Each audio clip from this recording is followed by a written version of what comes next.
කියන්නේ බං මෙහෙමයි. ගානක් හදන්න ගියපුවම බං පන්තියේ ඉන්න ඔබ ගාන හදලා හරියන්නේ නැහැ. හරිද? පන්තියේ මං ඉස්සරහා උඹ කියලා කියන්නේ උඹ නෙමෙයි. තේරුණාද?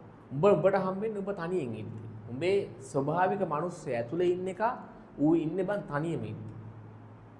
පැහැදිලිද? කවදාවත් තව කෙනෙක් එක්ක ඉස්සරහා ඉන්නකොට තව කෙනෙක් එක්ක ඉද්දි නැචරල් අවස්ථාවක අපිට ඉන්න බෑ. ඒක මටත් එහෙමයි උඹලටත් එහෙමයි. මං උඹලා ඉස්සරහා ඉන්නේ ෆේක් විදියට. උඹලා මං ඉස්සරහා ඉන්නේ ෆේක් විදියට. එතකොට ගානක් හදද්දි උනත් ගාන පුළුවන් වෙන්න ඕනේ මං ඉස්සරහා ඉන්න උඹට නෙමෙයි. තනියම ඉන්න උඹට. ඒකයි මං හැමදාම කියන්නේ. ගෙදර ගිහිල්ලා ගාන තනියම හදන්න. තනියම ඔයාලට හදන්න පුළුවන් නම් අන්න උඹ ඇතුලේ ඉන්න ස්වභාවික මිනිස්සයාට ඒ ගාන පුළුවන්. පැහැදිලිද? විභාගය අපිට ලියන්න හම්බෙන්නේ ළමයි තනියම.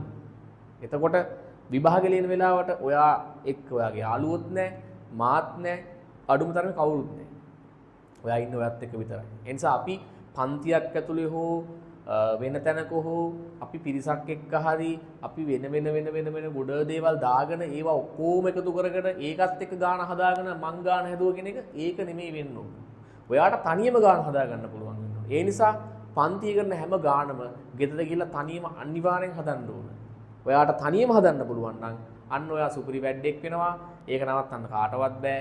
ඔයාට විභාගෙදිත් පට්ට ගේමක් ගැහුවේ. ඒ නිසා ඔයාගේ ඇතුලේ ඉන්න ස්වභාවික මිනිස්සයාට ගාන පුළුවන් කරගන්න, ස්වභාවික මිනිස්සයාට මැත පුළුවන් කරගන්න, ස්වභාවික මිනිස්සයාව උඩර ගන්න ඕන. ඒ නිසා තනියම වැඩ කරපන්, ගේම ගහපන්, කෙලවෙන්නම ගේම ගහන්න පුළුවන්. හරි.